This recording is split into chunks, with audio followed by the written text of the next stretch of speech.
Dios te bendiga, mamita bíblica. Te damos la bienvenida a este hermoso audiolibro. Hoy estaremos empezando el primer capítulo del libro Cómo criar a las hijas. Autor James Dobson. Capítulo 1. El maravilloso mundo de las niñas. Hace algunos años escribí un libro titulado Cómo criar a los varones, cuya venta ha superado el 1.000.000 de ejemplares desde su publicación. Me he encontrado con gente en la calle, en restaurantes y en aeropuertos que se ha dirigido a mí para preguntarme, ¿cuándo va a escribir cómo criar a las hijas? Cada vez que me reunía con mi editor, él me formulaba la misma pregunta. Ahora, aún los niños han comenzado a perseguirme. Hace poco llegó a mi oficina la siguiente carta escrita con letra un poco garabateada. Estimado doctor James Dobson, tengo 6 años de edad. Tengo 2 hermanos mayores que yo. Me gustaría saber cuándo va a escribir cómo criar a las hijas, porque mi mamá realmente quiere enseñar a las niñas. Aprecio su trabajo en el libro. Julie. Está bien, Julie, tú ganas. Lo voy a escribir. Y muchas gracias por tu linda nota. Te apuesto que a tu mamá fue la que te alentó para que me escribieras, porque la niña a la que ella quiere enseñar eres tú. Espero poder conocerte algún día, porque creo que eres una niña de 6 años muy especial. He recibido miles de cartas interesantes de niños y niñas, la mayoría de los cuales son mayores que Julie. Algunos han estado bastante enojados conmigo porque me culpan por la forma en que sus padres los han disciplinado. Hace algunos años un estudiante universitario me envió una poesía que expresaba ese sentimiento. Decía lo siguiente: las rosas son rojas y las violetas son púrpuras. Cuando yo era niño me dieron nalgadas por su culpa. Una de mis cartas favoritas fue la de una jovencita de 14 años de edad llamada Tiffany, que estaba muy enojada cuando me escribió. Fue directo al grano. Lo odio, doctor Dobson. Hoy tuve que mirar la película más estúpida acerca del sexo. Usted hizo esa película, ajá, como si supiera algo sobre eso. También mi mamá ha comenzado a no dejarme ir a ver películas. Si no ha leído reseñas sobre las películas gracias a su estúpido programa Conectados. Ahora no tengo vida social, puesto que todos mis amigos van al cine a ver películas buenas. Todo lo que puedo ver es hechizada. Fantástico. Entonces Tiffany acabó con los miramientos. Ella debe de haber visto una foto mía muy vieja en la que usaba lentes antiguos, lo que la inspiró para darme este último golpe. Espero que se compre lentes nuevos, porque fisiólogo o no, sus otros lentes le tapan casi toda la cara. Con todo mi cariño, Tiffany. Qué jovencita tan dulce. Solo alguien que tiene 14 años podría comenzar una carta diciendo que me odia y terminarla con una expresión de afecto. Me imagino que Tiffany es un desafío para su madre y su padre, pero vienen mejores días en el futuro.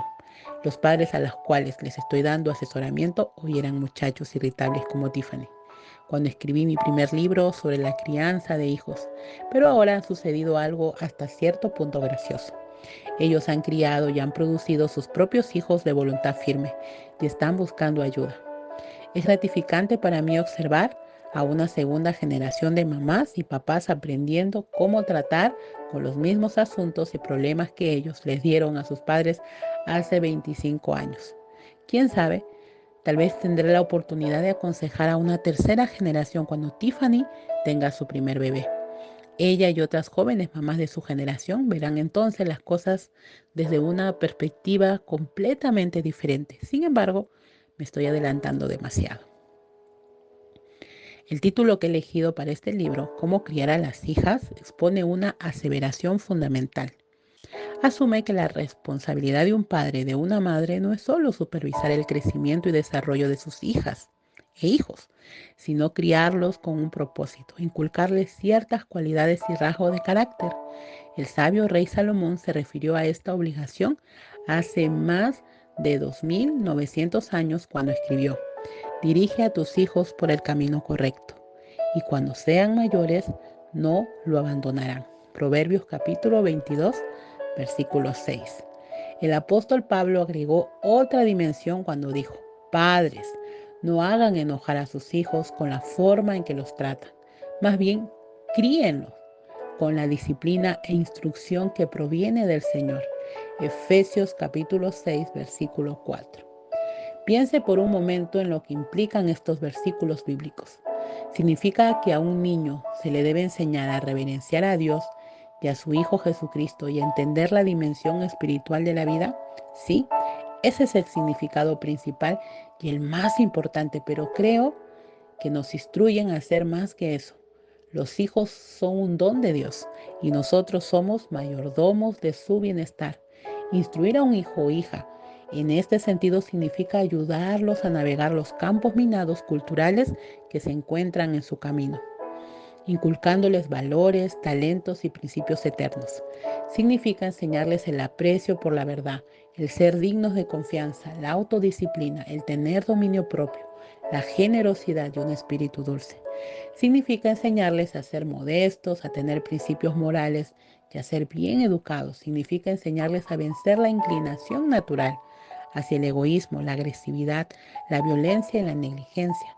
Significa enseñarles a trabajar, a aprender y a pensar. Eso es solo el principio y es por eso que la crianza de los hijos es una responsabilidad de enormes proporciones que requiere pensar y hacer planes por adelantado. Esto es sobre lo que hablaremos en las páginas que siguen. La pasión que siento por el tema que estoy tratando está relacionada a la hija que todavía me llama papá. Ahora ella es adulta, pero la amo como cuando la vi por primera vez en la sala de nacimientos. Algo eléctrico sucedió entre los dos, aquella química noche, y eso todavía perdura. Cuando Danae tenía 3 años, yo era profesor de pediatría en un colegio médico y hacía trabajo de investigador en un hospital grande de niños. 5 días por semana, mientras yo me preparaba para salir con mi maletín y conducir mi automóvil luchando con el tránsito de la ciudad de Los Ángeles, Danae lloraba. Ella no quería que me fuera. Yo siempre le daba un cariñoso abrazo y le prometía que regresaría lo antes posible esa tarde, pero era imposible consolarla. Todavía puedo ver a esa preciosa niña parada en la puerta de casa llorando. Danae estaba muy alterada una mañana mientras le explicaba otra vez por qué papá tenía que ir a trabajar. Sus bellos ojos azules se le llenaron de lágrimas y me dijo con tristeza: está bien, papá, te perdono. Unas pocas semanas atrás le pregunté a mi hija si se acordaba de esos días. En forma notable, ella tiene recuerdos vividos de su niñez, lo cual a veces casi da miedo. Ella no solo recordaba las lágrimas de la mañana que le estaba describiendo, sino que recordó algo que yo había olvidado. Un día, cuando ella tenía 3 años, salió con su madre al jardín para despedirme con la mano mientras yo me alejaba en mi automóvil. Sin embargo, yo ya había salido de la cochera y no las vi paradas allí. Danae recuerda que lloró desilusionada cuando yo ya había viajado una larga cuadra. Vi a mi pequeña familia en el espejo retrovisor. Ellas todavía me estaban despidiendo frenéticamente con la mano. Mientras doblaba en la esquina, saqué el brazo por la ventanilla y lo agité despidiéndome. Aún después de todos estos años, Danae recuerda la emoción que sintió cuando papá la vio y le devolvió el saludo. ¿Cómo podríamos usted y yo ocuparnos tanto con los quehaceres de la vida que descuidamos a nuestros pequeños y vulnerables hijos e hijas, dejándolos sin protección ante las influencias del mal?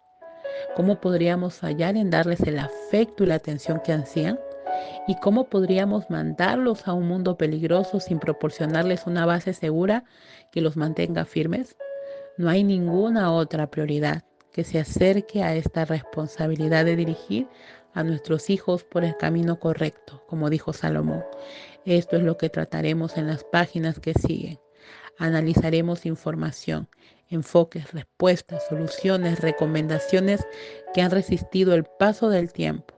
Nuestro enfoque será la influencia que ejercen las madres, los padres, los maestros y los amigos. Vamos a hablar de niñas y de todas las edades, desde que son bebés hasta que llegan a ser adultas, y consideraremos los peligros que se encuentran por delante en su camino. Hablaremos sobre cómo enseñarles a sus hijas a ser damas. Trataremos sobre la búsqueda de la autoestima, el despertar sexual, los padres solteros, el desarrollo emocional e información práctica para criar a sus hijas. Y por supuesto, vamos a tratar sobre la pubertad, la adolescencia y la obsesión por la belleza. Finalmente, hablaremos de la enseñanza espiritual en el hogar, de por qué la pureza moral debe enseñarse desde los años preescolares hasta que dejan el hogar. Es aquí donde reside nuestra esperanza. Hay mucho que decir sobre este tema. En la preparación de este libro hemos acumulado más de 3.000 páginas de material de investigación y referencia. Es mi 33º libro y me ha llevado más de 3 años para completarlo. Lo que me llevó tanto tiempo fue tratar de decidir lo que no debía incluir. Todas las cosas me parecían significantes. Lo que compartiré con ustedes, mamás y papás, se ha vuelto una obsesión para mí. Se me hace un nudo en la garganta cuando pienso en esas preciosas niñas que saben tan poco sobre la vida. Y me preocupo sobre cómo podemos proteger su inocencia y preservar las alegrías de la niñez. Esa es nuestra tarea. Así que sírvase una taza de café o hágase un té y siéntense en una silla cómoda y hablemos.